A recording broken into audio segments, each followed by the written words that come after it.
Burewala Chichawatni road पर kirana store पर दिन दिहाड़े डकैती की वारदात। डाकू 5 लाख नकदी लूट कर फरार। डाकुओं की फायरिंग से एक कांस्टेबल और एक राहगीर शदीद जख्मी।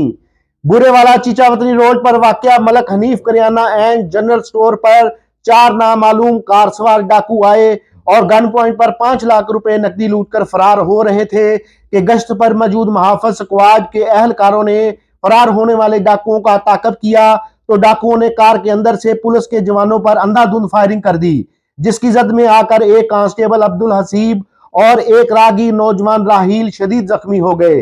दोनों जख्मियों को तहसील हेडक्वार्टर अस्पताल बुरेवाला मुंतकिल कर दिया गया, जबकि वारदात की इतला मिलते ही डीपीओ विहाड़ी मोहम्मद ईसा खान सखेरा और डीएसपी बुरेवाला सरदार जफर इकबाल डोगर भारी नफरी के हमरा मौका पर पहुंच गए, जिन्होंने इलाका की मुकम्मल नाकाबंदी करके मुलजमान की गिरफ्तारी के लिए टीमें रवाना कर दी।